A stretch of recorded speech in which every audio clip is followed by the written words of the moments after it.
Hello Mila, hello Jack. Hello everybody else who's watching, welcome to Storytime with Grandad. Today's book is from Postman Pat, and it is Postman Pat to the Rescue. The day had started cloudy in Greendale, but as Postman Pat and his cat Jess set out along the valley, on the way to the village post office, the sun began to come out. Pat's red mail truck went twisting and turning along the winding roads. He went through Greendale Forest, where all the birds were singing. He went around the sharp corner by Garner Hall. Then he put his brakes on hard. There was a big truck almost blocking the road. It was Sam's delivery truck. "It's going to be a tight squeeze," said Pat. He drove onto the grass at the edge of the road. Sam popped his head round the corner of his truck. He waved Pat on. "Come on," he shouted. "You've got plenty of room."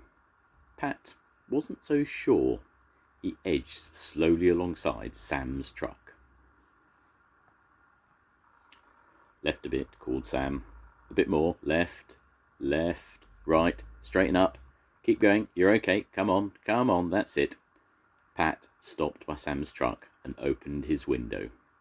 "Hello, Sam," he said. "Thanks for seeing me through. Could you give Mrs. Atkinson her letters, please?" "Righto, Pat.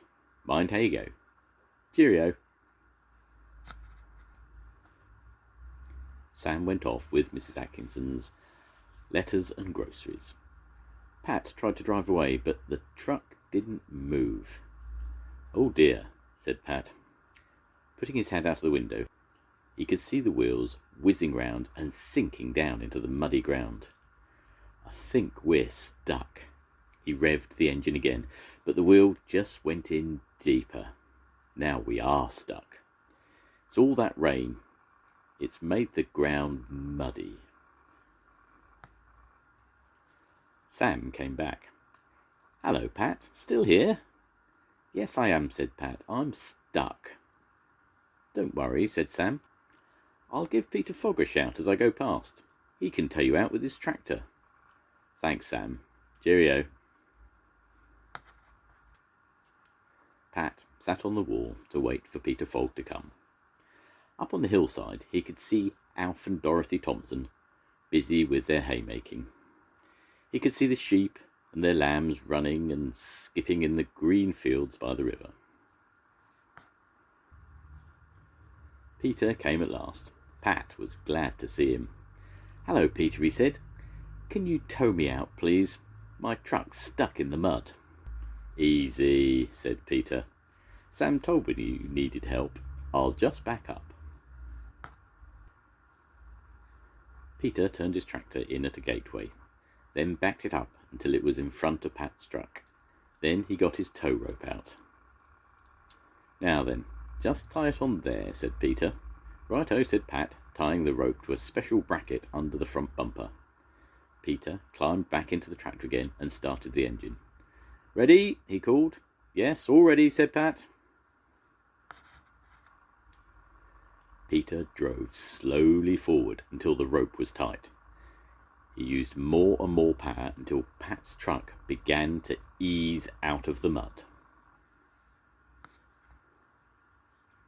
Soon it was on the hard road again.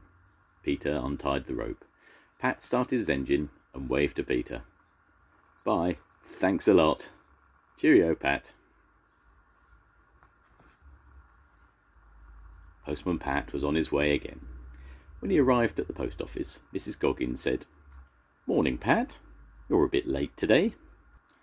So he told her about how he had been stuck in the mud and had to wait for Peter Fogg to come and pull him out. She showed Pat the Pencaster Gazette. "Look," she said, "there's a picture of Major Forbes' bull. It's won first prize in the county show. Isn't it a magnificent beast? Have you seen it?" "No," said Pat, "and I don't think I want to either." "There's a letter for the Major, so you might meet the bull. Better keep a sharp lookout." "I'd run a mile if I saw it," said Pat. Cheerio. Pat hadn't gone far when he saw Ted Glenn waving him to stop. "Somebody's left a gate open," he said, when Pat stopped. "I'll bet it's those campers. The sheep have gotten into the clover field. It'll kill them if they eat too much. Can you give me a hand to drive them out?" "Yes, of course I will," said Pat. "I used to work on a farm when I was a lad. Have they gone far?" "You can see them up there. They have spread out a bit. We'd better get after them." The sheep were spread across the hillside, busily munching the clover. That was so bad for them. "You go that way, I'll go this," said Ted. "Right," said Pat. What a time they had catching those naughty sheep. The sheep ran all over the place. They jumped over walls and gates, dodged around trees and bushes, and hid in the long grass. By the time Pat and Ted had chased them back into their own field and closed the gate, the men were both hot and out of breath. "Phew, that was hard work," said Ted. "What's that funny noise?" said Pat. "Oh no, it's the bull," shouted Ted. "Run!" They ran down the steep hill and jumped over the wall at the bottom. Ted yelled "ouch" as he landed with a thump on the grass at the side of the road. "What's up, Ted?" said Pat. Ted could not stand up, and his leg seemed to be twisted. "It's my ankle," said Ted. "By gum, it does hurt. Ouch, I can't get up. I think it's broken." "Now what are we going to do?" said Pat. "You can't sit here until it gets better." "I'd better go and get Dr. Gibbertson from the village. Won't be long."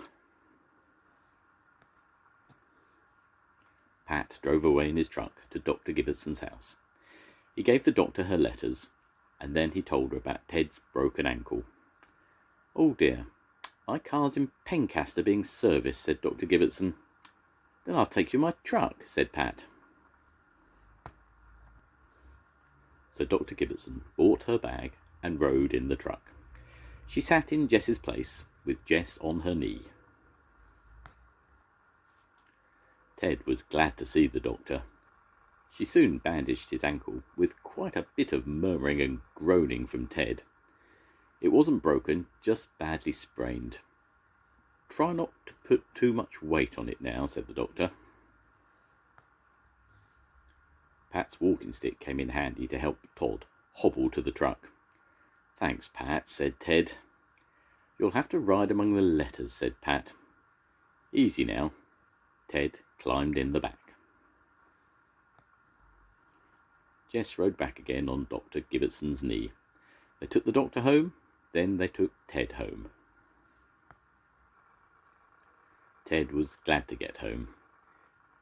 "You all right now?" said Pat. "I'll manage," said Ted. "Thanks for helping. Cheerio. Bye." Pat was on his way again. He still had a lot of letters and parcels to deliver. Along the road he met Alf and Dorothy on their tractor. "Hello, Alf," said Pat. "Hello, Pat," said Alf. "Thanks for getting the sheep back. It's the same thing every year. Gates left open all over. We'll have to have words with the campers, won't we, Dot?"